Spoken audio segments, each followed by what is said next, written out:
This is kind of the new phenomenon over the internet.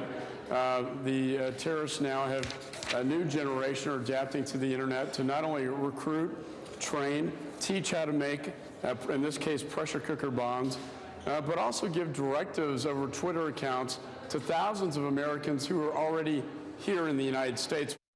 Congressman Michael McCall of Texas, chairman of the House Homeland Security Committee, on CNN, discussing the growing threat of domestic lone wolf terror.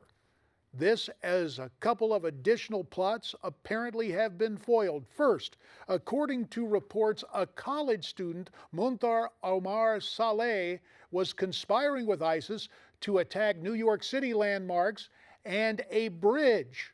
I believe it was the Brooklyn Bridge topped his list of targets. Police claimed he wanted to use a pressure cooker to blow up that iconic structure.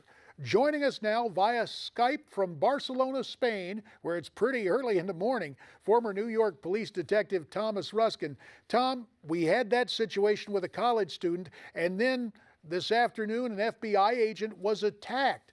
Do you believe there are connections to those two activities? Well, we won't know that until the FBI or the Joint Terrorist Task Force or the federal government reveal it in court papers. But it's very likely that there was some kind of synergy between these people. They're too close in proximity. And the fact that the FBI went to visit the second individual this afternoon, and that's what happened, led me to believe they may be tied together. Now, let me correct myself. Earlier, I misidentified the bridge.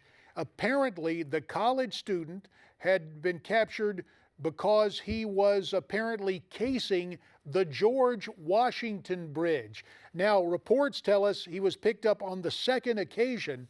But candidly, Thomas, is that the only way authorities would have known about this, seeing him case the structure itself? We don't know. We don't know what the Joint Terrorist Task Force in New York City, which is made up of New York City police detectives, other agencies, and FBI agents were onto at this point in time. And they're not likely to reveal the extent of their investigation if they were following him at the time. We know now that it's alleged that he was found because of his second visit. We don't know if the Bureau and the police department decided to bring the investigation down because it was becoming operational. Well, we will keep our eye on that. And Tom, in the meantime, we need to go to another case with a trail that apparently has gone cold. It's almost 2 weeks, actually 12 days later.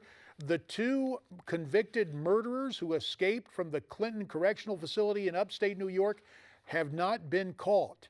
How does this go cold, and why are authorities having such difficulties there?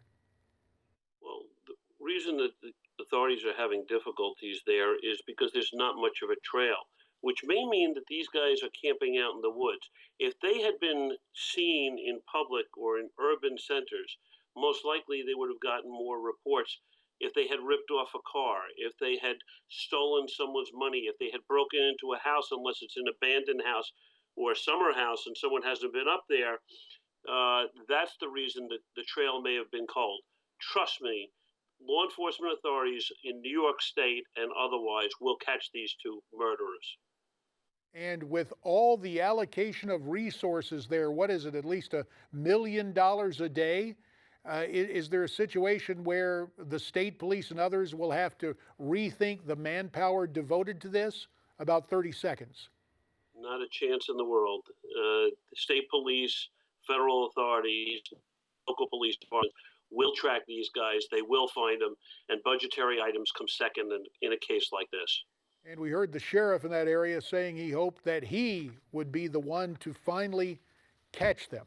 So we will see what happens there. Tom Ruskin, on these two important topics in New York City and New York State, we thank you for weighing in all the way from Barcelona, a very early morning across the Atlantic, and our thanks to Tom Ruskin. Well, you heard what he had to say. Now we'd like to hear from you. You can send your comments via email, Facebook, Twitter. There's also our website, newsmaxtv.com/comments. We'll be right back. The Republican presidential race for 2016 is heating up, and more contenders are throwing their hats into the ring. Who are they? Where do they stand on the key issues? Who has what it takes to be America's next commander-in-chief?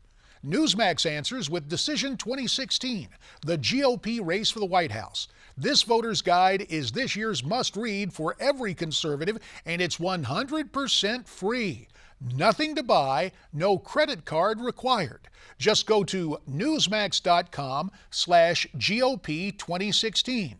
Get the inside scoop on top GOP contenders, discover their views on key issues facing the nation, and learn what's at stake for us all. No liberal spin, no mainstream media bias. Get it all, get it instantly, get it free, only from Newsmax. Written by conservatives for conservatives. It's not to be missed. Get your copy of this critical 2016 election guide. Go to newsmax.com/GOP 2016 and get your copy today.